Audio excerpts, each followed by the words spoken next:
stop thinking so much. No, genuinely, like, I'm starting to hear your thoughts at this point. You are thinking way too much.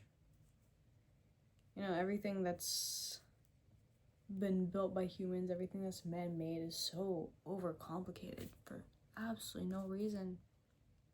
And that includes what happens up in our brains, the way that we play out scenarios of situations that didn't even happen, the way that we're constantly existing anywhere but the present moment. It's all self-inflicted. It's all caused by a combination of our brain and our gut and our entire being just combining together. It's really unnecessary, to be honest. And if you learn how to get past your overthinking, you are actually going to be like ahead of everybody else in the rest of your life.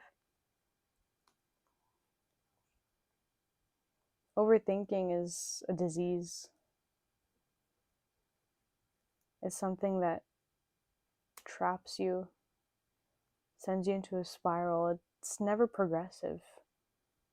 That's the thing about overthinking. Even the name of it, the way that we call it, shows that we're stuck on something that is not meant to be thought of to that extent.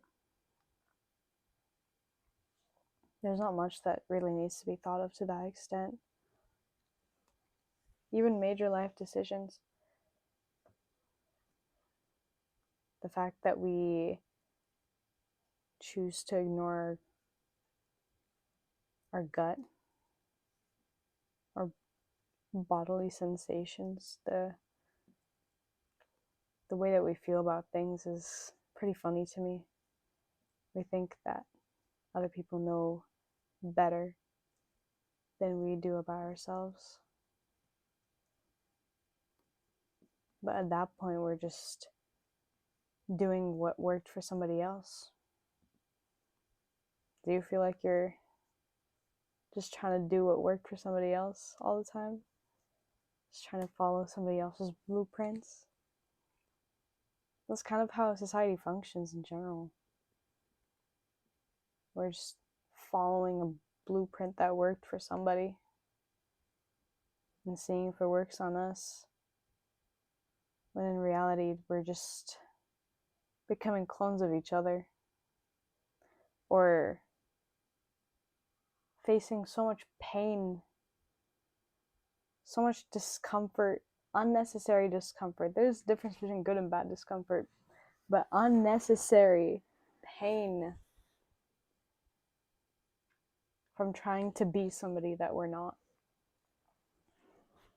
And let me go deeper into this thought because, oh my days, I just really thought about this right now. But we're constantly following a path that was followed by somebody previously. Nothing really original. And most of the time, we try to follow that path to a T. And if something from that path doesn't work out for us, it becomes a big deal. It makes us think we're failures. Like the whole get rich by 21 ordeal. The whole I have my life settled, my house at 22. Yes, there are people out there that have achieved that in one way or another. But why do we expect ourselves to do the exact same thing when we weren't in the exact same situations that they were? Not saying that that goal isn't achievable. I think it is. For a lot of people, especially depending on how bad you want it. Setting certain age limits for yourself, for time goals, can help with progress. It can help with you actually motivating yourself to get it done so that it eventually does get done and you're not just waiting around for it to happen. But being so tied to that time constraint is sickening. It's honestly, it leads to the overthinking. It makes you spiral. It makes you think you're not good enough.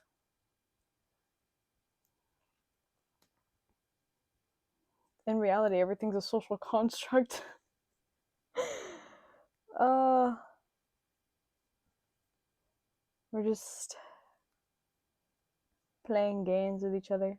Like, you know, this in Dubai and probably some other countries, but I know for sure in Dubai there is this, like, this game, or it's like a big um almost like a theme park. It's called Kidzania.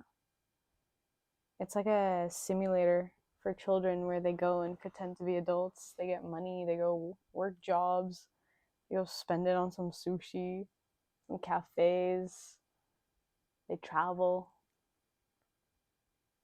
And honestly, the way that we run the world is literally just Kidzania, but more dramatic, taken more seriously. We create the drama for ourselves. The pain that we feel towards certain situations in our lives is not because it physically hurt us, but because it hurt what we expected out of it. When things don't go the way that we hoped it would, the way that we built it in our brain to think that this is the perfect way, that this is the way everything has to go, then things falling short of our expectations will leave a lasting imprint on us. It would force us to go through a whole ordeal of blaming it on ourselves, of believing that the fact that we weren't able to achieve what we thought was good means that we're failures. But in reality, how do you know what's best for you when you don't believe you've experienced it yet? Think about that. Like, if you're trying to get towards a point in your life that you've never experienced before, like insane amounts of wealth or living in a certain place, or you probably don't even know what's going to bring you the most joy. Not yet.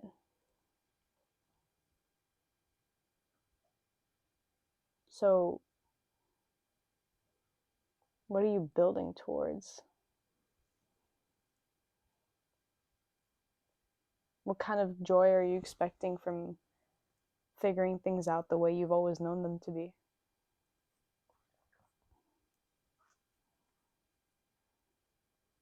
You may see other people experiencing certain things and finding joy in it and thinking, oh, if they found joy in it, then I should too. And yes, to some extent, humans are very similar to each other. We're all very similar in our desires, and the fact that a lot of our joy and happiness is tied to our basic human needs.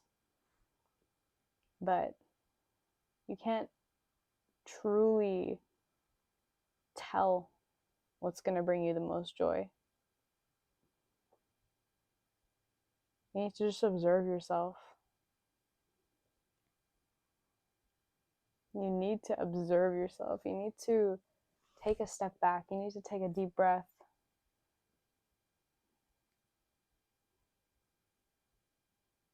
Observe yourself. It's not even changing yourself. It's just noticing the way that you act towards things, the way that your emotions flare up in certain situations.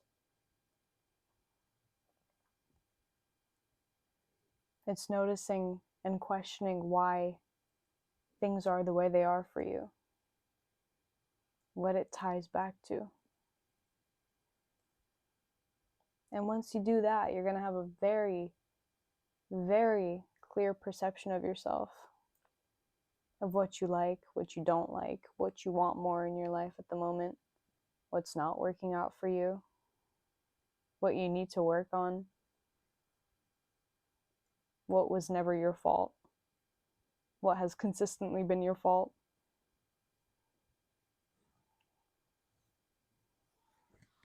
And once you do that, you're guaranteed a good life.